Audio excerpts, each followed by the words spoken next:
Hello दोस्तों, book for you में आपका फिर से स्वागत है। चलिए आगे बढ़ते हैं। तंत्र साधनाएं रात में ज्यादा असरकारक होती हैं, ऐसा तांत्रिक कहते हैं। शमशान में चारों तरफ चिताएं जल रही थी। चारों तरफ बड़ा ही भयावह दृश्य था और वो लोग अपनी पूरी शक्ति के साथ तंत्र में लग गए और पूरी रात लगे रहे। कुछ घंटों में सुबह हो गई। पूरी रात तंत्र अनुष्ठान प्रचंड रूप में चला, लेकिन उन लोगों को कुछ ऐसा आभास हो रहा था कि कोई भी सफलता नहीं मिलेगी। वो चारों समझ नहीं पा रहे थे कि आखिर वो सफल क्यों नहीं हो पा रहे हैं, क्योंकि इससे पहले उन लोगों ने बहुत सारी साधनाएं की थीं और वो सब में सफल हुए थे। लेकिन इसमें सफलता हाथ न लगते देख उनकी चिंताएं बढ़ती जा रही थीं। वो लोग यही सोच रहे थे कि आज शाम को जब रत्नेश आएगा तो उन लोगों की खैर नहीं। वो लोग यही विचार कर रहे थे कि अब क्या किया जाए। अंत में यही एक हल निकला कि एक मृत्यु का अनुष्ठान रत्नेश के लिए ही कर देते हैं। अगर तंत्र सफल रहा तो ठीक, वरना जब वो यहाँ आएगा तो उसे बहाने से अकेले रोककर उसकी हत्या कर देंगे, क्योंकि अगर हम उसे नहीं मारेंगे तो वो हमें मार देगा। उसके बाद वो तंत्र मंत्र में पूरे जोर से लग गए। कुछ घंटों बाद रत्नेश भी वहां आ गया। वो चारों लगे हुए थे।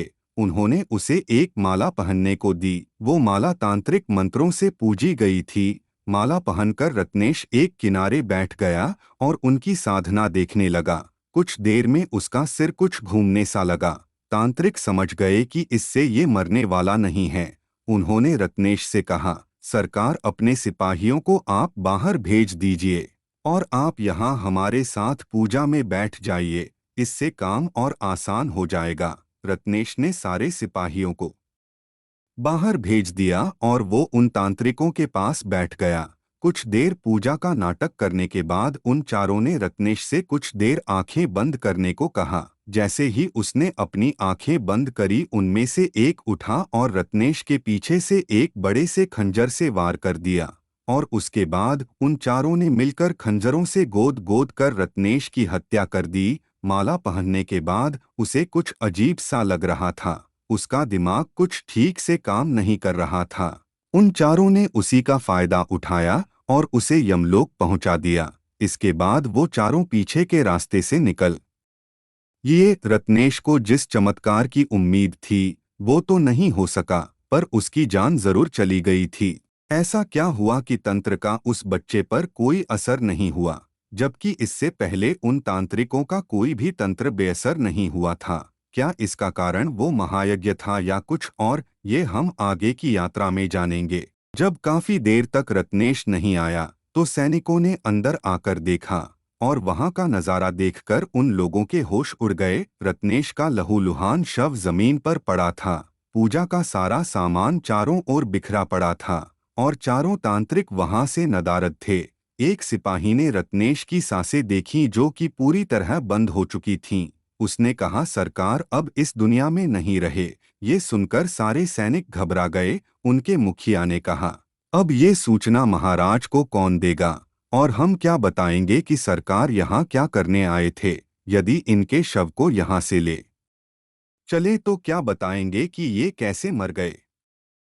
सारे सैनिक बड़े संकट में फंस गए थे।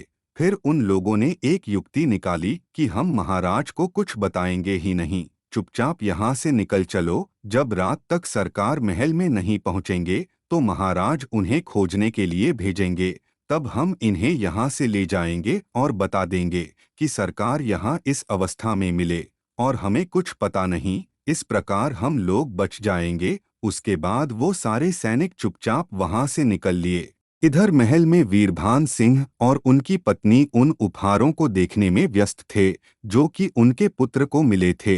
देखते देखते रात हो गई और भोजन का समय हो गया। एक दासी ने महाराज और महारानी से भोजन करने के लिए आग्रह किया। महाराज, भोजन का समय हो चुका है और रसोइये ने आप लोगों से भोजन ग्रहण करने के लिए आग्रह किया है। हम लोग बस अभी आते हैं, महारानी ने दासी से कहा। कुछ देर बाद वो लोग भोजन कक्ष में पहुंचे।